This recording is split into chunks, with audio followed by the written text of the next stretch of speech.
This is the W65C51 Asynchronous Interface Communications Adapter, and it's going to be my friend today, whether it likes it or not.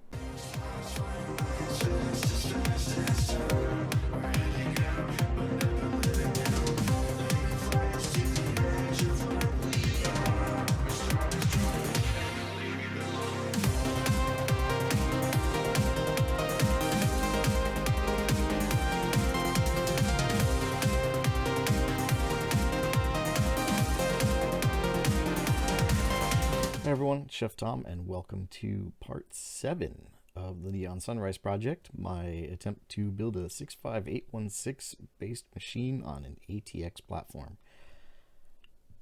I was really hoping to not make this episode. Straight up, did not want to make this episode. I figured getting the 6551 in and running was going to be a breeze. There are so many primers, there's so much documentation about it out there, and there's just so many people who've done it so many times. I figured it would be a breeze. I'd say, okay, I did this, here's a link, go look. Unfortunately, I like to overcomplicate everything and make a lot of mistakes, so we're going to go through that today instead. All the things I did wrong, not the things I did right. Because that you can look up on anyone else's primer and see how they did it right. I'm going to show you what I did wrong. We're going to start with writing way too much code and putting in so much debugging code that I actually started breaking stuff. Also, just thinking about your logic gates a little more thoroughly would be important. Yeah, and finally, just all of the weird things I had to do to make this work that I would never have had to have done if I had thought this through first, or, didn't hate breadboard so much that I actually built on the breadboard first. So let's take a look. You can see I have the 555 timer plugged into the clock oscillator socket so that I can control and slow down the speed of the chip significantly so that I can see what's going on. I'm sending data over from my PC through PuTTY, and I can see when it receives data through the LEDs, I can see what it's doing, but something you can't see, and it took me a couple of times through to see it, is the blue LEDs for the data bus sometimes go dim, and that should never happen, and it took me a few minutes to figure out why. That means bus contention. That means two things are trying to write to the bus, and it's driving it to a middle point where nothing's there.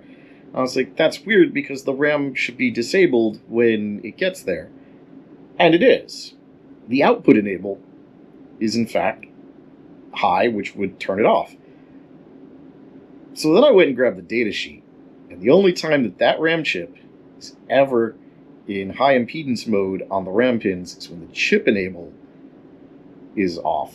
So to begin with, I have A15 tied to the chip enable and A14 tied to the output enable, figuring if 14 or 15 are high, it can't output anything. What I really need to do is break this trace here and bring that to an OR gate for 14 and 15 and bring that back to the chip enable. Then it'll go high impedance when any address above 4000 is selected.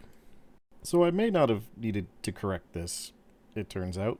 I actually don't know, but I'm going to leave this change in place unless I end up needing to use that OR gate for something else further down the line. The bus contention wasn't with the RAM. Or at least not just with the RAM. The bus contention was with the VIA. Let me explain.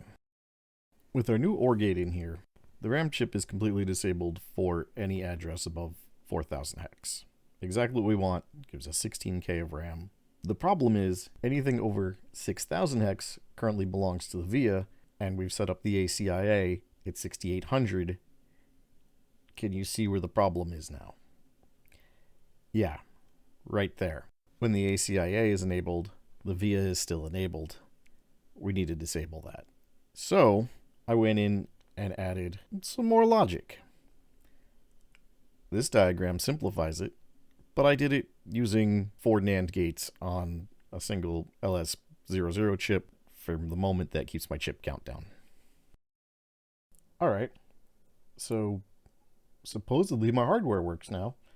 It's a matter of getting the software to work. That shouldn't be too hard, right? I mean, like I said, there's a million primers, there's a million tutorials out there on how to do this exactly. Well, what did I say at the beginning?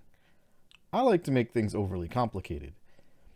So rather than just start from scratch and say, hey, let's figure out how the 6551 works, I said, hey, I could learn to run before I can walk, and tried to make it so I would send the data over and have it output to the LCD as my confirmation, rather than just, outputting it back to the terminal like a normal person. So I just tried to use my old code and then hack in the 6551 code. That didn't work. Thanks to a lot of help from the 6502 homebrew computer community, and the group on Facebook, and the Ben Eater subreddit, I had some people look over my code, look at my schematic. Amusingly, found someone who followed me on Instagram, was also in the group, and ended up giving me a whole lot of help. I ended up having to just start from scratch. Let's just go back to the beginning and write it. Just write the serial interface. Now, it's not perfect. The code is right. The code is absolutely right. It's basically a dead match to everyone else who's done this. So that much I've got right, and then it's going to be a matter of parsing and whatever. But I'm still getting garbage on the line, and the community thinks it's because I'm using the Max 232 chip. And that's because I already had the USB serial port, as opposed to just using like an FTDI input straight onto the board.